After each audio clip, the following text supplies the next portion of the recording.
डर लगता है, कैलकुलेशन वीक है, नंबर देख करके दिमाग ब्लैंक हो जाता है? अगर हाँ तो अब सही वक्त है कुछ अलग ट्राई करना। तो मिलवाते हैं आपको एक इंडियन एंशिएंट से जिनका नाम है वैदिक मैथ।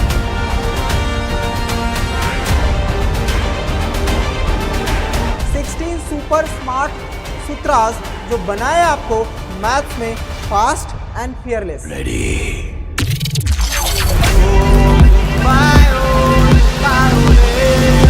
ये है मैथ्स का शॉर्टकट वर्ल्ड, जहां एडिशन हो या हो अलजेब्रा, 3 स्टेप का काम एक ही स्टेप में किया जाएगा। यहाँ हर क्लास के लिए हर लेवल का टॉपिक होगा, तो सीखो सब कुछ with fun, easy and fast तरीके से। एग्जाम में एज चाहिए, कॉम्पिटेटिव प्रिपरेशन स्ट्रॉन्ग करनी है, तो ये बनेगा आपका सबसे सीक्रेट वेपन, क्योंकि अब मैथ्स बोरिंग नहीं माइंड ब्लोइंग बनेगा। ज्वाइन करिए वैदिक मैथ सीरीज को रोज शाम एक नए कॉन्सेप्ट और एक नई ट्रिक्स के साथ। फास्टर सोचो, स्मार्टर बनो, क्योंकि वैदिक मैथ्स बनेगा अब हर एक बच्चे का मैथ बड़ी। जय हिंद चैम्प्स, स्वागत है एक बार फिर से आप सभी का वैदिक मैथ्स की क्लास में, जहां आज हम करने वाले हैं एक और नए टॉपिक्स पर वार। बेटा आज का टॉपिक होने वाला है अलजेब्रा। अलजेब्रा एक ऐसा टॉपिक है ना बच्चा कि जब आप क्लास 5th में आते हो तभी आपको एक्स और वाई के बीच में कुछ कंक्लूजन दे करके, कुछ एजम्पशन के बेस पर, जो हम अपनी लाइफ में वैसे तो यूज करते हैं। जैसे आप अपने घर पे दादा दादी जब छुट्टियों के समय यानी समर वेकेशन होते हैं तो आप अपने नानी के घर जाते हो या मामा के घर जाते हो, तो वहां पर कुछ लोग या दादा दादी आपसे क्वेश्चन पूछ देते हैं कि भाई इतने पर्सन थे, मान लो इतने पर्सन हो जाते हैं तो इनके बीच में क्या रिलेशन होता है। ये सारे टॉपिक जो होते हैं ना वो अलजेब्रा के बेस पर ही सॉल्व होते हैं। बचपन में हमें सब पढ़ाया नहीं जाता है बेटा, हमें समझाया जाता है, हमें जीना सिखाया जाता है। आज उसी को हम वैदिक मैथ्स की हेल्प से समझेंगे कि जो भी टर्मिनोलॉजी यूज की जाती है उस दौरान उसका बेनिफिट हमारी लाइफ में कितना पड़ने वाला है। इवन सिर्फ बचपन वाला नहीं, यानी आप क्लास 8th में हो, 6th में हो, 8th में हो, सिर्फ उसके लिए नहीं, ये क्लास इवन हर एक बच्चे के लिए, हर एक टॉपर के लिए बच्चा, चाहे वो कंपटीशन की तैयारी कर रहा है या हर एक स्टूडेंट्स के लिए जो यूपीएससी को टारगेट कर रहा है, तो हर एक चैप्टर्स में ना अलजेब्रा एक मोस्ट इंपॉर्टेंट वेटेज रखता है, जहां पर आपको एडिशन, सब्ट्रैक्शन, मल्टीप्लिकेशन और डिवीजन के कॉन्सेप्ट समझ में आने चाहिए।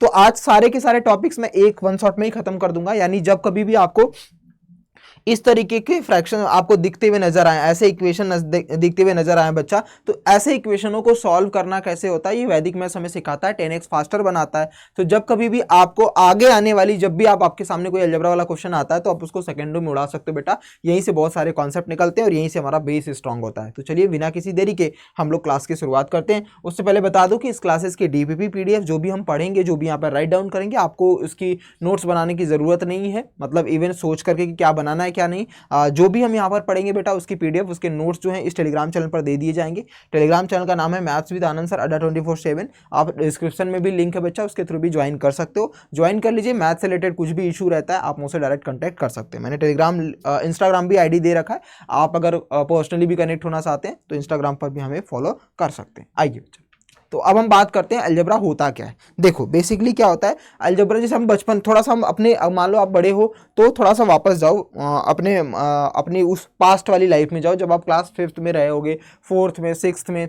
तो उस केस में क्या होता है कि हमारे दादाजी हमसे एक क्वेश्चन पूछा करते थे। मान लो कि कुछ पर्सन जो है वो घर से निकल रहे हैं और उनके पास टोटल 50 रुपीज़ है, ठीक है, तो हर बंदे के पास इक्वली अमाउंट डिवाइड करना है, ऐसा समथिंग है, इक्वली अमाउंट डिवाइड करना है। और बाद में पता चलता है कि हर बच्चे के पास 5-5 रुपए आए हैं, तो बता दो कितने पर्सन थे, how many person are there. तो हमें ये पता लगाना होता था कि भाई कैसे। तो ये जो चीज़ें हम छिपा करके पूछते हैं ना बेटा, वो एक्चुअल में अलजेब्रा का ही पार्ट होता है, यानी हम उसको एक वेरिएबल का नाम देते हैं। तो अलजेब्रा में 2 टर्मिनोलॉजी यूज़ की जाती है बेटा, एक तो होता है वेरिएबल, दूसरा होता है कॉन्स्टेंट। तो वेरिएबल और कांस्टेंट, उसके साथ साथ मैथमेटिकल ऑपरेटर भी यूज होता है। अब मैथमेटिकल ऑपरेटर क्या होता है, जो मैथ्स को चलाता है। मैथ्स को क्या क्या चलाता है sir? Plus, addition, subtraction, multiply और डिवाइड। आपको पता है बेटा कि दुनिया की कैसी भी मैथ्स होगी उसका जो बेस स्ट्रॉन्ग, मतलब बेस स्टैंडर्ड जहां से सेट होता है वो इन्हीं पर डिपेंड होता है, यानी यहीं से मैथ्स हमारा बेसिक स्टार्ट होता है। तो इसे ही हम बोलते हैं मैथमेटिकल ऑपरेटर। तो वेरिएबल हो, कांस्टेंट टर्म हो। कांस्टेंट टर्म क्या होता है बेटा? जिसकी वैल्यू फिक्स्ड होती है। 1 by 1 समझते हैं। जैसे मैंने बोला 10 10 क्या है, एक नंबर है, एक फिक्स्ड है, ये बदल नहीं सकता बेटा। लेकिन मैंने बोला ए क्या है बच्चा, मुझे फर्क नहीं पड़ता कि क्या हो सकता है, मुझे ये भी नहीं पता बेटा कि ए का मतलब क्या है, कि वो एप्पल के बारे में बता रहा है, या फिर ए किसी का नाम बता रहा है बेटा, या ए किसी का काउंट नंबर बता रहा है, या ए किसी की पोजीशन बता रहा है, कुछ भी मुझे पता नहीं बेटा। तो जब हमारे पास किसी की चीज़ों के बारे में, मतलब किसी वैल्यू के बारे में फिक्स्ड अमाउंट या फिक्स चीज़ें ना पता हो, तो उसको हम बोलते हैं बेटा वेरिएबल। क्या बोलते हैं, वेरिएबल बोलते हैं। तो इसे ही हम वेरिएबल्स बोलते हैं, और ये हमारा कांस्टेंट हो जाता है क्योंकि ये हमारा फिक्स्ड वैल्यू होता है। तो जब कोई चीज़ फिक्स्ड होती है तो उसको हम बोलते हैं कांस्टेंट, और जब कोई चीज़ चेंज होती रहती है, वेरिएबल का मतलब वेरी करती है, मतलब चेंज होती रहती है, उसको हम वेरिएबल बोलते हैं। अब इन दोनों का कॉम्बिनेशन मैथमेटिकल ऑपरेटर के साथ बनाया जाता है। तो जैसे मान लो मैंने लिखा एक वेरिएबल x लिखा, उसमें 5 को ऐड कर दिया, इक्वेट कर दिया 0 से, तो ये हमारे लिए क्या बन जाएगा बेटा, अलजेब्रा का पार्ट। अब ये इक्वेशन बन जाता है बट अलजेब्रा के पार्ट में हम इसको यूज करते हैं। तो बेसिक फंडामेंटल यही है कि जब हमारा वेरिएबल, कांस्टेंट और मैथमेटिकल ऑपरेटर यूज होता है, साथ में इक्वल का साइन आ जाता है, तो वो इक्वेशन बन जाता है, और ये जो भी हम टर्मिनोलॉजी यूज करते हैं वो अलजेब्रा का ही पार्ट बनता है। ठीक है, समझ में आ गया बेटा, इतना क्लियर हुआ। अब हम इसमें थोड़ा और समझते हैं बेसिक। जैसे मान लो कि आप क्लास 5th में हो, तो आपको बोला जाता है कि x में क्या ऐड किया जाए कि मेरा आंसर जो है वो 3 आ जाए। सर ऐसा कैसे हो सकता है, x में क्या ऐड करूं कि आंसर 3 आ जाए, तो अब मुझे तो नहीं पता। तो अब ये रूल क्या कहता है बेटा, ध्यान रखना, इक्वल का ये साइन आपको हर एक चीज का डायरेक्शन बताएगा। ये एक ऐसा साइन है बेटा कि जो हर एक क्वेश्चन को अलजेब्रा वाले को सॉल्व करने में आपकी हेल्प करता है। बस इसी से आपको पूछना है। एक चीज का याद रखना कि आपको बस लेफ्ट साइड में, अब आपकी मतलब चॉइसेस है बेटा, आप राइट साइड में भी कर सकते हो, लेफ्ट साइड में भी, किसी को भी।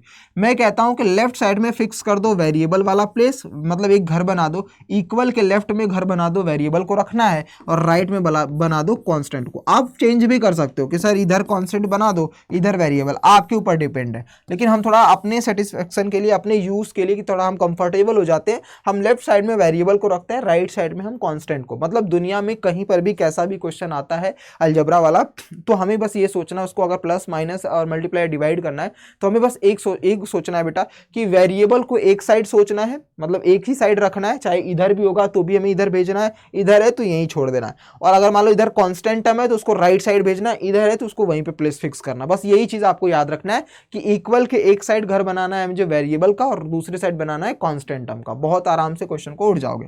एक क्वेश्चन समझ में आ गया। दूसरा, ये पहला पॉइंट था। दूसरा था कि अगर इक्वल के इधर प्लस है बेटा तो ये चेंज हो जाएगा माइनस में, अगर माइनस है बेटा तो ये चेंज हो जाएगा प्लस में, एंड वाइस एंड वर्सा भी है कि मतलब प्लस है तो माइनस में चेंज होगा, और माइनस है तो प्लस में चेंज होगा। मतलब जो साइन इधर होगा वो माइनस है तो प्लस माइनस आपस में ही चेंज होते हैं। ऐसा नहीं कि प्लस मल्टीप्लाई में चेंज हो जाए और माइनस डिवाइड में, नहीं बेटा। प्लस माइनस अगर इस साइड है तो इधर भी प्लस माइनस में ही चेंज होगा, इधर प्लस माइनस है तो इधर भी प्लस माइनस में चेंज होगा। वैसे ही इक्वल के इधर अगर डिवाइड है तो ये चेंज हो जाएगा डिवाइड में, और इधर डिवाइड है तो इधर मल्टीप्लाई में चेंज हो जाएगा। सॉरी, मल्टीप्लाई है तो डिवाइड में चेंज हो जाएगा, और डिवाइड में है तो मल्टीप्लाई में, या फिर डिवाइड में इधर है तो इधर जाकर के मल्टीप्लाई में चेंज हो जाएगा, या फिर मल्टीप्लाई इधर है तो इधर आकर के डिवाइड में चेंज हो जाएगा। तो मल्टीप्लाई और डिवीजन आपस में चेंज होते हैं, इक्वल के इधर उधर, और प्लस और माइनस आपस में चेंज होता है। अब इस क्वेश्चन को सॉल्व करने के लिए बोला गया है। सिंपल सा याद रखो बेटा, क्या करना होगा, सर हमें पता है कि हमें एक साइड पर वेरिएबल रखना है, ये एक्स लिखा, ये वेरिएबल है। अब ये कांस्टेंट टर्म को मुझे दूसरे साइड भेज देना है, तो कौन से दूसरा, क्योंकि इसका घर दूसरी तरफ है, तो ये प्लस में इधर जाएगा तो क्या बन जाएगा माइनस में। ये 3 कांस्टेंट है तो इसको रहने तो इधर ही, क्योंकि हमें राइट साइड में ही बनाना है, तो इधर -5 हो जाएगा, क्योंकि +5 इधर आकर के माइनस, क्योंकि प्लस किस में बदल जाता है, माइनस में। अब जब 3 में से 5 लेस करोगे तो जो नंबर बड़ा होता है साइन उसी का देते हैं। 5 बड़ा है बेटा, प्लस माइनस को यहाँ पर ध्यान नहीं देंगे, 3 में से 5 माइनस करना है, ठीक है भैया हमने 2 कर दिया। अब साइन किसका देंगे, तो 5 और 3 में देखो कौन नंबर बड़ा है, तो 5 बड़ा, उसका साइन क्या है, माइनस, माइनस में दे दो। तो भैया x की वैल्यू क्या आ जाएगी, -2। यानी यहां पर अगर -2 आप रखोगे तो 5 में से -2 लेस करते ही आपका आंसर क्या आ जाएगा, 3। ये अलजेब्रा का सबसे बेसिक फंडा होता है, सबसे बेसिक्स और बहुत इंपॉर्टेंट होता है कि जब भी हमें प्लस माइनस करना होता है तो एक साइड वेरिएबल को रखेंगे और दूसरे साइड हम कांस्टेंट को, चाहे कितना भी बड़ा सा बड़ा नंबर आ जाए आप उसको सॉल्व करना स्टार्ट कर दोगे। ठीक है, आइए कुछ और क्वेश्चन को देखते हैं, थोड़ा और बड़े बड़े क्वेश्चनों को देखते हैं। जैसे मैंने लिखा x + 5 = y माइन, या फिर ऐसे लिखा 5x -7 समथिंग ऐसा है क्वेश्चन। हमारा रूल क्या कहता है? रूल ये कहता है कि जितने भी कांस्टेंट मतलब वेरिएबल वाले हैं, अब बोलोगे सर 5 तो हमारा कांस्टेंट है। बच्चा वेरिएबल के साथ में अगर कोई कोफिशिएंट नंबर लगा है तो उसको हम 7 के साथ चेंज करेंगे, ठीक है, फिर बाद में हम भले चेंज कर दें। तो ये 5x है बच्चा, तो हमें क्या करना है, इसको वेरिएबल है तो लेफ्ट साइड में भेजना पड़ेगा, ये हमारा कांस्टेंट है तो इसको राइट साइड में भेजना पड़ेगा। तो हमने x, अब ये +5 इधर आएगा तो -5x में हो जाएगा। बहुत बढ़िया। ये +5 हमें वहां भेजना है, -7 को एज इट इज रहने दो, +5 को हम वहां भेज देते हैं तो -5 हो जाएगा। तो बेटा इसमें से कौन बड़ा? 1x में से 5x घटाओगे तो कितना आएगा? 4x। 5 बड़ा है तो माइनस में साइन आ जाएगा। उसी तरीके से 7 5 12 यानी माइनस का 12 हो जाएगा। माइनस गया, माइनस से 4 कट करोगे 3 बार तो x की वैल्यू क्या आ गई है? अब एक चीज और बेटा, ये 4 कैसे हमने कट किया देखो, एक सेकंड फिर से बताता हूं। यहाँ पे क्या मिला? 4x बराबर 12। अब हमारे सामने क्या मिला है बच्चा? 4x बराबर 12। 4 का यहाँ पर मल्टीप्लाई किया गया है, मतलब हमने ऐसा किया है बच्चा कि 4 इंटू एक्स बराबर 12 रखा है। जब भी ऐसा कोई वेरिएबल के साथ में कोफिशिएंट होता है, इसका मतलब 4 का उसमें मल्टीप्लाई किया गया है। तो 4 मल्टीप्लाई है, हमें कांस्टेंट को कहाँ भेजना है? राइट में। अब मल्टीप्लाइड यहाँ जाएगा तो क्या हो जाएगा बेटा? डिवाइड। तो x बराबर क्या हो जाएगा? 12 डिवाइड बाई 4, कट करोगे तो क्या आएगा? 3, यानी x की वैल्यू आ गई है 3। यानी हम इस x के जगह पर 3 रखे, यहाँ पर 3 रखे तो हमारा आंसर क्या आएगा? सेम आएगा, क्योंकि यहाँ पर 5 इंटू 3 कर दोगे तो यहाँ पे 15 आ जाएगा, -7 तो इसकी वैल्यू 8 आएगी, और 5 + 3 की वैल्यू 8 आ जाएगी। 8/8 यानी 8 = 8। देखो दोनों बराबर हो चुके। तो बस हमें इतना ही ध्यान रखना है बेटा कि इस साइड अगर प्लस में है तो उधर माइनस में, इधर माइनस में है तो उधर प्लस में, इधर प्लस माइनस में है तो इधर भी प्लस माइनस में चेंज हो जाएगा। मतलब प्लस का माइनस में जाएगा, माइनस का प्लस हो जाएगा। और मल्टीप्लाई डिवाइड आपस में मल्टीप्लाई डिवाइड में ही चेंज होते हैं। बेसिक फंडा यही है। और इक्वल के एक साइड में वेरिएबल, दूसरे साइड में हमें क्या रखना है? कांस्टेंट। ये स्ट्रेटेजी फॉलो करोगे तो अलजेब्रा का सबसे बेसिक वाला क्वेश्चन जो क्लास 5th में, 6th में, 8th में यानी आपके छोटे भाई बहन है, अगर उनको ये टॉपिक्स नहीं समझ में आ रहा है तो उनको आप बता सकते हो। ये वैदिक मैथ्स आपको सुपर फास्टर बनाता है बेटा, और आपको सोचने पर मजबूत करता है। देखो जब आप प्रैक्टिस करोगे ना तो ओरली मन में सॉल्व करना स्टार्ट कर दोगे। जैसे मैंने लिखा यहाँ पर 3x = 333 आ गया है, तो हमारा मन ये है कि 3 का इसमें मल्टीप्लाई किया गया है, मतलब इधर जाएगा तो डिवाइड, यानी x की वैल्यू क्या आ जाएगी? 1 जा 1 जा 1 जा 111 आपका आंसर आ जाएगा।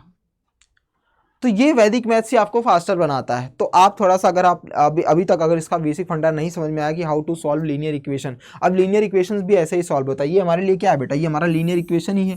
ये हमारा लीनियर इक्वेशन, क्योंकि सबसे बड़ी पावर 1 होती है, तो जब भी लीनियर इक्वेशन होता है तो उसको भी हम सॉल्व इसी तरीके से कर सकते हैं। ठीक है, तो एक छोटा सा पार्ट था जो मैंने आपको समझाया, बहुत बेसिक है, बहुत कॉन्सेप्चुअल है, और छोटे छोटे टर्मिनोलॉजी समझ में आना चाहिए। तो आप अपने छोटे भाई बहनों के साथ शेयर कर सकते हो बेटा, अगर उनको अलजेब्रा समझ में नहीं आता है, आपको भी नहीं समझ में आता तो कमेंट बॉक्स में जरूर करके बताना कि हेल्प हुई कि नहीं। ठीक है बच्चा, मिलते हैं अगली वीडियो में। अगली वीडियो में कुछ और नए टॉपिक्स के साथ। इसकी PDF और DPP इस टेलीग्राम चैनल पर दे दी जाएगी, डिस्क्रिप्शन में भी लिंक है बेटा, इसको ज्वाइन करना मत भूलना। ठीक है, चलिए मिलते हैं, bye bye, take care, God bless you, जय हिंद बेटा।